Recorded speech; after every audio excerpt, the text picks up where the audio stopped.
নমস্কার বন্ধুরা, গোপাল ভাঁড়ের গল্প চ্যানেলে আপনাদের স্বাগত। আমি প্রমীলা চলে এসেছি আপনাদের জন্য গোপাল ভাঁড়ের আজ একটি নতুন গল্প নিয়ে। গল্পটির নাম নক্ষত্রের সংখ্যা ও পৃথিবীর মাপ। আজকে আপনারা এই গল্পটির প্রথম পর্ব শুনতে পাবেন। তাহলে চলুন দেরি না করে শুরু করি আজকের গল্প। মুর্শিদাবাদের নবাব একবার রাজা কৃষ্ণচন্দ্রের কাছে দূত মারফত এক জরুরি চিঠি পাঠালেন। চিঠিটির বক্তব্য, নবাবকে অনতিবিলম্বে পৃথিবীর মাপ জানাতে হবে, আর সে সঙ্গে আকাশের নক্ষত্রের সংখ্যা কত তাও গণনা করে তাকে যত শীঘ্র সম্ভব জানাতে হবে। চিঠিটি পাঠ করে রাজা কৃষ্ণচন্দ্রের তো মাথায় হাত পড়ার জোগাড়। একে পৃথিবীর মাপ অর্থাৎ দৈর্ঘ্যপ্রস্থ বের করাই অসম্ভব, তার ওপর আবার আকাশের নক্ষত্রের সংখ্যা নির্ণয় করা কিভাবে সম্ভব হতে পারে? এ কি অদ্ভুত হুকুম রে বাবা! তিনি এও জানেন যে করেই হোক নবাবকে সন্তুষ্ট করতে না পারলে বড়াতে অশেষ দুঃখ।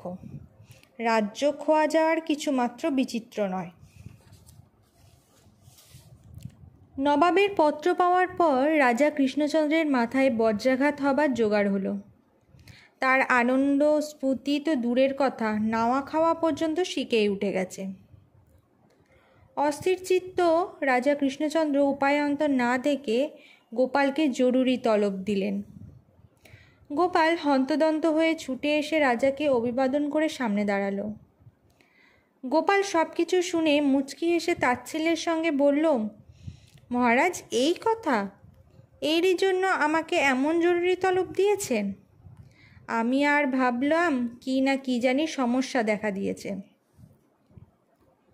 গোপাল, এমন একটি কঠিন সমস্যাকে তুমি পাত্তাই দিচ্ছ না।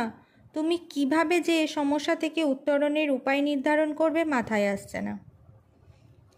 মহারাজ, ব্যাপারটি একেবারেই সহজ সরল। সমস্যাটি আমার ওপর ছেড়ে দিন, অনায়াসেই সমাধান করে নিচ্ছি।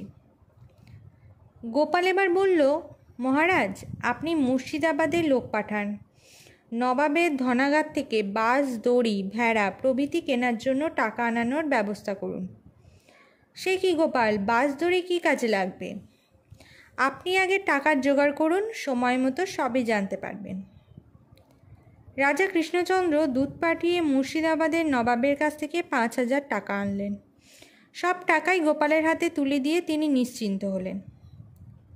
নগদ 5,000 টাকা হাতে পেয়ে গোপাল নবাবি চালে দিন কাটাতে লাগলো। 1 বছর কেটে গেল। গোপালের দিক থেকে কোনো সাড়া না পেয়ে রাজা কৃষ্ণচন্দ্র একদিন তাকে জিজ্ঞাসা করলেন, কি হে গোপাল, তুমি যে একেবারে মুখে কুলু পেটে দিলে, তোমার নক্ষত্র গণনার কাজ কতদূর এগিয়েছে কিছু বলছো না যে? এদিকে নবাবের কাছ থেকে যে ঘন ঘন তাগাদা আসছে, পৃথিবীর দৈর্ঘ্যপ্রস্থ নির্ণয়ের কাজেরই বা কী হলো? গোপাল স্বাভাবিক স্বরেই জবাব দিল, মহারাজ, কাজটি তো আর সামান্য নয়, বরং খুবই জটিল সমস্যার সমাধান করতে হচ্ছে। আপনি বরং দূত মারফত মুর্শিদাবাদে আবার নবাবের কাছে চিঠি লিখে দিন, আরও অনেক টাকা দরকার, আর এও লিখে দেবেন নক্ষত্র গণনার কাজ প্রায় সেরে ফেলেছি। রাজা কৃষ্ণচন্দ্র চিঠি লিখে মুর্শিদাবাদ থেকে আরও টাকা আনিয়ে গোপালের হাতে তুলে দিলেন। গোপাল দুহাতে টাকা উড়িয়ে নবাবি চালে দিন কাটাতে লাগলো। তো বন্ধুরা, এই ছিল আজকে আমাদের গল্পের প্রথম পর্ব। খুব তাড়াতাড়ি ফিরে আসবো গল্পের দ্বিতীয় এবং অন্তিম পর্ব নিয়ে। আর চ্যানেলে যারা নতুন আছেন, চ্যানেলটিকে সাবস্ক্রাইব করে আমার পাশে থাকবেন। ধন্যবাদ।